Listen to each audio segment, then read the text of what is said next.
Hello and welcome, friends. In Unit 1 in Business Communication, up till now we have covered quite a few topics, which includes the definition of communication. Then we talked about how communication is important. We saw some clips and we found out that communication is important for not only planning, but also communicating the plan to the team members so that the plan can be implemented efficiently and effectively. Then we talked about communication for decision making, and we understood that once the top management or the boss has made the decision, he also has to communicate the decision to his subordinates, to the people in the lower management. Not only this, he also has to communicate to them the rationale behind that decision to obtain their wholehearted support. We talked about importance of communication in promoting coordination between members of the team, among members of the team, and how it is very important for a team to function well, to perform well. We talked about the importance of communicating in motivating others, motivating fellow members of a group, or motivating your subordinates. We talked about objectives of communication, wherein we understood that it is used to provide instructions, it is used to motivate others. For counseling, mentoring somebody also, you need to use communication, and to persuade somebody into doing something, to convince somebody to do something also, you need to use communication. Then we talked about how communication is used to warn people, to make a request, to demand something from your higher ups, from your seniors, or from somebody who is higher up in the authority hierarchy. And we also understood that through communication only you can also lodge a complaint. Right? We talked about the communication process, we talked about the standard model, and we talked about the various elements in this standard model. We talked about the sender, receiver, the message that is transmitted from the sender to the receiver, the medium or the channel that is being used, how feedback is very important because it lets the sender know that his message has been received accurately by the receiver.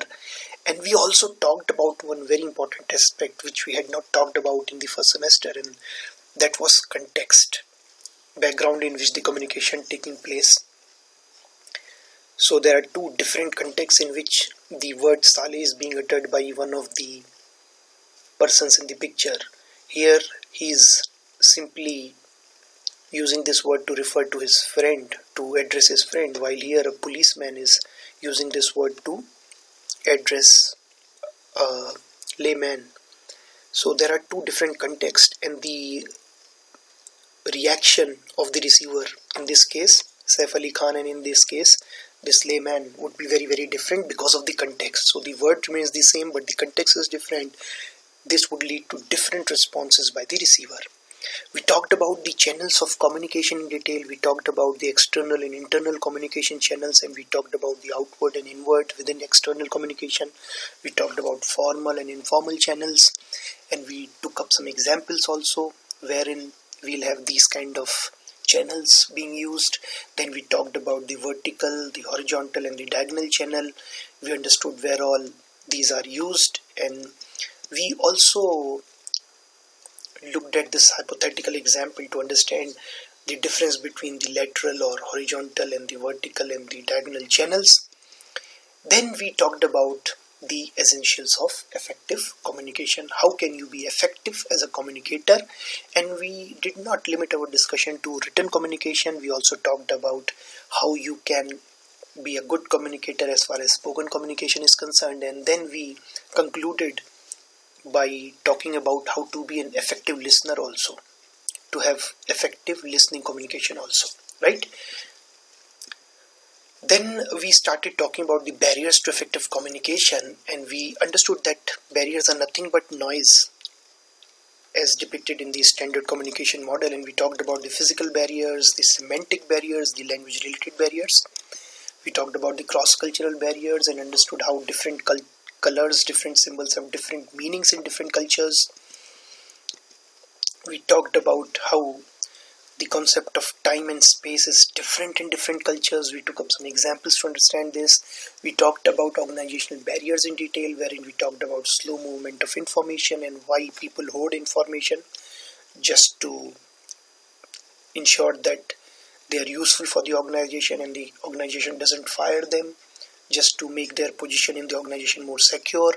And then we concluded with discussion on psychological barriers. We took up this live example wherein we understood what is selective attention and selective retention. We talked about how people generally are resistant to change, and that is why many a times when the change messages are sent to them, though they receive it but they don't implement it, so in that sense the communication remains ineffective, and in that sense this resistance to change becomes a psychological barrier.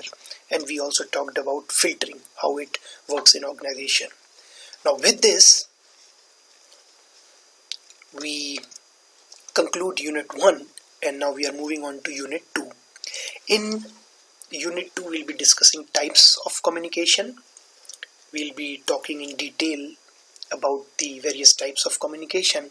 Before moving on to a discussion on different types of communication, I would like to remind you that today you are going to have your first internal assessments, online internal assessments, and the syllabus that would be covered would be unit 1 in these assessments. So you can expect questions from unit 1. There would be nothing from unit 2, right? So let us start our discussion on unit 2, and let us just understand the different types of communication that we have. This is a diagrammatic presentation of different types of communication that we have. Now you can understand from here that communication can broadly be classified as non-verbal and verbal, right? Now verbal is actually making use of some language, while non-verbal is we are not making use of any language as such, right? Within verbal we have got written and we have got oral communication, while within non-verbal we have got non-written and written, right? And within non-written we have got paralanguage and body language.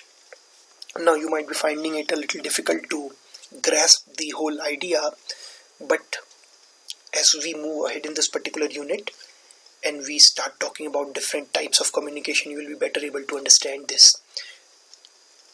In the meanwhile, let us understand just briefly as to what these terms mean.